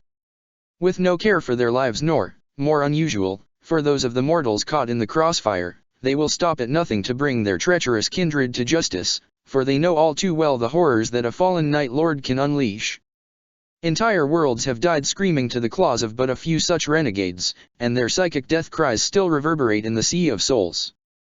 It is theorized by those within the Inquisition who dare study such matters, for even amongst the Holy Ordos, the Night Lords are seen as a force not to anger, that the perpetual moral chains to which the sons of Kurz submit themselves make them fall all the deeper when they finally crack, while their tactics of psychological warfare make them uniquely suited to wreak havoc and horror within Imperial space. Truly, it is a blessing that the Legion as a whole remained loyal to the Emperor, rather than succumb to darkness as the Night Haunter once dreamt it would. The worship of the God Emperor holds a strange position in the Night Lords' philosophy. They, like almost all other Astaroths loyal to the Imperium, do not believe the master of mankind to be a god in the true sense of the term. They love him and respect his greatness, of course, and know themselves to be the instruments of his will. But to them, the faith preached by the ecclesiarchy is a moral crutch, forcing people to behave in a righteous manner out of fear of damnation instead of doing it because it is the right thing to do. At the same time, they acknowledge that not all humans are as free of doubt as they are, and that it is better for the masses of humanity to pray to the Emperor than to risk them falling under the sway of other, darker deities. Like so many other things, they ultimately see the worship of the Emperor as a sad but necessary consequence of mankind's inherent weaknesses. This has led to some frictions with the rest of the Imperium. Ironically, the Night Lords are criticized both by the ecclesiarchy itself for their perceived lack of faith, and by the word-bearers for believing that what the sons of Lorgar see as a giant scam to be necessary.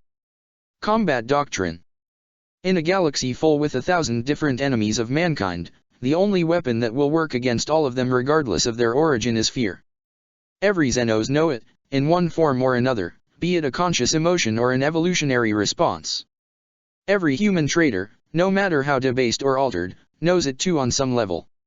Through fear, we can shatter the resolve of even the more resolute soldier, we can force even the greatest commander to make mistake, we seed doubt into the faith of even the blackest-souled heretic, and we can make even the proudest culture kneel without needing to shed innocent and misguided blood.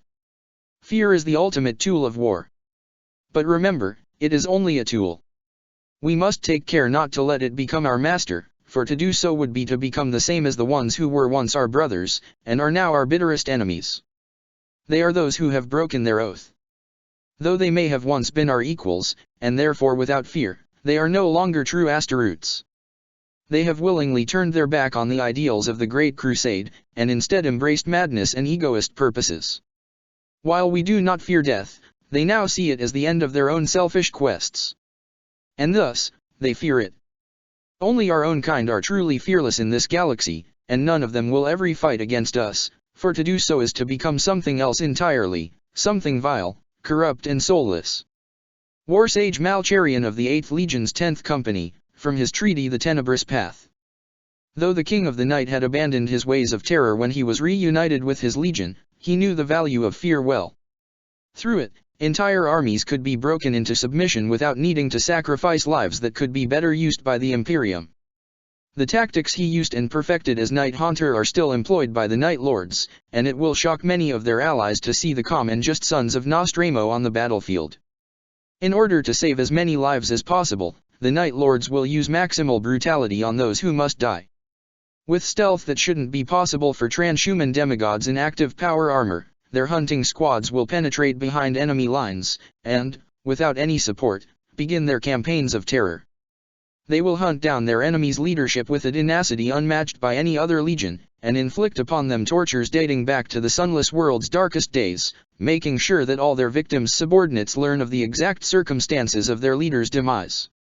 In other instances, they will let the enemy know that they are amongst its ranks, revealing themselves before vanishing back into the darkness. Without needing to take a single life, the morale of the enemy will collapse as every soldier realizes that the legionaries could kill him any time if they so desired. Once the enemy is in that state, he almost welcomes the arrival of the rest of the Night Lord's armada, either surrendering outright or throwing his life away in a suicidal assault on an enemy that, at last, he can see and fight. Such is the reputation of the Night Lords amongst the Imperial elite that often, all it takes for an Inquisitor to quell any thought of rebellion amongst a troubled court is to mention the presence of an 8th Legion's vessel in the system. However, precisely because of their methods, the Night Lords always choose their battles with great care. They have no desire to be deployed against populations whose only crime is to rail against the incompetence of their lords and masters, or to be turned into instruments of oppression. Their duty is to maintain the rule of the Emperor and the Pax Imperialis, and they will not be embroiled in the political scheming of lesser men and women. More than one planetary governor has called for the help of the 8th in order to put down a rebellion against his rule, only to end up hanging from his palace's walls once the Night Lords discovered that the rebellion was due to his own greed. The gruesome fate of Harakan Cadolus, governor of Kaijan, is but the most recent example of such ill-advised decisions. In a more open conflict, something that the Night Lords consider abhorrent, as it is the sign that not everything was done ahead in order to get an edge on the enemy, the sons of Nostramo are still terrifying urban fighters. Their extensive use of assault squads wearing jump packs, which are called Raptors in the 8th Legion, allows them to harass the enemy with impunity. The Night Lords know, however, that they are not as strong as other legions in more traditional forms of warfare. They are still transhuman warriors, and their lines can hold most of what the galaxy has to offer, but they lack the frontline mentality of the Death Guard, the martial prowess of the Sons of Horus, or the tactical insight of the World Eaters. They are aware of this flaw, and balance it by relying on allies both in other legions and amongst the Astra Militarum, with the desirable secondary effect of maintaining their ties to both, preventing the legion from descending into arrogance and isolationism. Ever since the losses their fleet took in battles of the Thrumas Crusade, the rescue of the Emperor's children and their intervention at Terra, the Night Lords have had less capital ships than other legions. During the Scouring, they reorganized their fleet to be able to pursue the traitors all across the galaxy, by increasing the number of Asteroot's strike cruisers in their fleet. Each of these ships, built using technological lore that is now lost to us, carries a single company of legionaries within its holds. Thanks to the modifications wrought by the Legion's tech marines, they are also faster and stealthier than those of the other legions. However, this has also made them less resilient, and the 8th Legion is loath to engage enemy ships in a straight fight. Like they do on the ground, their Void Masters will use ambushes and complex maneuvers in order to go for the enemy commander, using boarding pods to strike at the most vulnerable points. Unlike other legions, they will also not hesitate to retreat in the front of the enemy, not out of cowardice but because to die while the enemy still draw breath is seen as a great shame in the 8th. The Red Hands. One of the few traditions Konrad Kurz carried from the underworld culture of his home world into his legion is that of the Red Hands. Within Nostromo's gangs, to have one's hands tainted red was a death sentence issued by one's master for crimes or failures too grave to forgive. The marked one lived only to the permission of his lord, each night a gift until the hour of execution was decided. Amidst the Night Lords, it was a mark of censure, attributed to those who failed their duties. The reasons for such punishment were varied. Some were due to overzealous pursuit of the Legion's punishing philosophy, leading to the slaughter of innocents and sinners alike. Others were met out to reprimand cruelty, or defiance of orders. Any Night Lord officer with a rank equal or above that of captain can condemn one of his brothers to join the Red Hands, although it is more a responsibility than a privilege of rank. To use it means that the officer failed to prevent whatever crime he deems deserving of such punishment. Once the armored gauntlets of a Night Lord have been painted red, only the Primarch, or, since his death, one of the Chiroptera, may release the warrior from his condemnation, once he has proved both his regret of his crime and atoned for it. In the meantime, the Red Hands are used for the most dangerous missions available to the Legion, their lives not considered expendables but risked before those of any unblemished legionary. When a Red Hand dies in battle, however, his sin is considered paid for, and his body is treated with all the honors due to his rank, before his name is taken off the rolls of the condemned. The tradition of the Red Hands continue to this day. Recruitment and genocide. The Night Lord's gene seed has two minor variations compared to most Asteroot's. Their oculobe is overactive during their transformation, giving them entirely black eyes that can see into pitch-black darkness but also makes them vulnerable to direct, intense light. Their melanchromic organ also turns their skin permanently as pale as that of the Nostromo-born, who for their most part look as if they have never seen the light of any sun. Apart from these two traits, which are more marks of their home world than real mutations and are actually useful in enhancing the terror impact of the Sons of Kurz, the Night Lords have a gene seed of great purity and stability, and their apothecaries enjoy a rate of successful implantation superior to most other loyal legions. Adepts have theorized that this may be due to the fact that Nostromons share both traits with the legionaries, which may help diminish the rate of rejection, but it is only a theory, and the Night Lords, like all legions, jealously protect their secrets. As previously said, most of the recruits for the 8th Legion come from Nostromo. However, as soon as during the Great Crusade, Konrad Kurz foresaw the risks in taking too many of the greatest youths of a single planet. With its brightest children taken away, the culture and strength of Nostromo would weaken, and the world would descend into slow, irreversible decay. To avoid this, there is a strict quota of recruitment, even if it leads to worthy specimens being ignored. The rest of the Legion's recruits are taken from other hive worlds. There, the chaplains silently walk the shadows of the underhives, where gangs of young men and women fight for survival. They seek those who not only display great potential, but also an inner sense of justice bred from witnessing to many crimes in their city's underworld. It is not unheard of for entire groups of such youths to be taken to the stars by the Night Lords, creating legends that will last for generations. The prophets of the 8th Legion. Like their Primarch, the Night Lords' librarians are subject to visions of the future. But while the King of the Night was strong enough to endure these glimpses of what may be and keep his awareness of his surroundings, Asteroot's afflicted with his questionable gift suffer from seizure when in the throes of prophecy, trashing around and howling their visions through the vox. Only through long and painful training can the Psychers of the 8th Legion learn to master their wild talent, and even then it is a gambit whether or not any librarian will remain active for the duration of a battle. This has led many commanders of the Night Lords to shun the use of their librarians in important deployments, instead using them as counselors and advisors.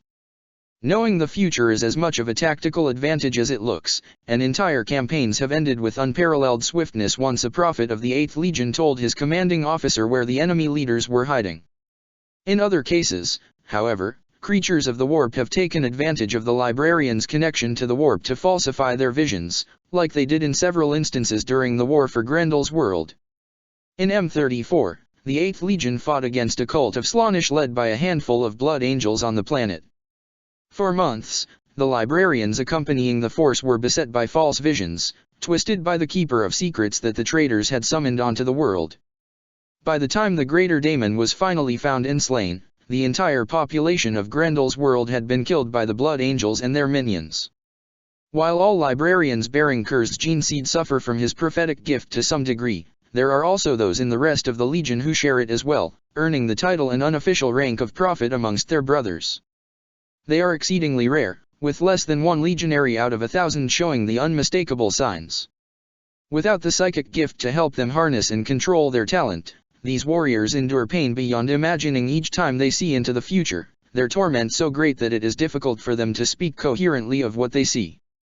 Unlike their librarian kin, their own visions cannot be altered by the warp, and while their curse makes them unfit for leadership, it grants them an undeniable position of honor amongst the Legion.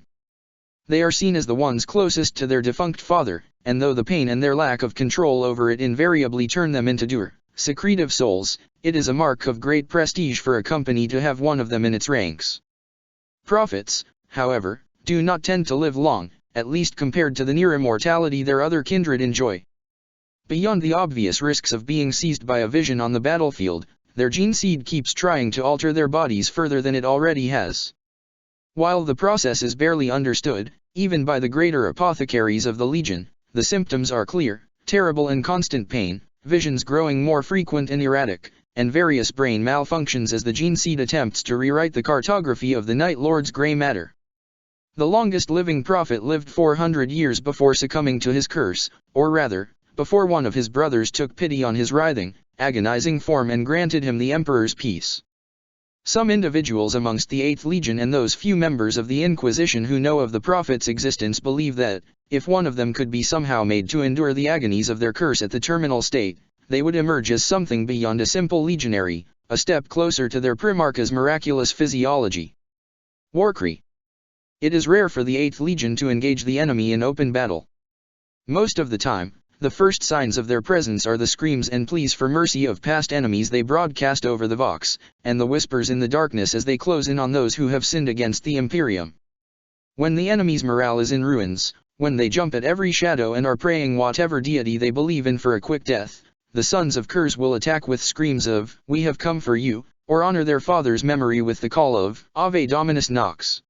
If the foe they face belong to another legion, they will echo the battle cry of Sevator at Terra, claiming, "We are justice. We are vengeance. We are the night." When facing the hated salamanders, however, the only things to leave their lips are oaths of revenge and promises of retribution, spat over the Vox with barely contained hatred. Check the description for the links to the author.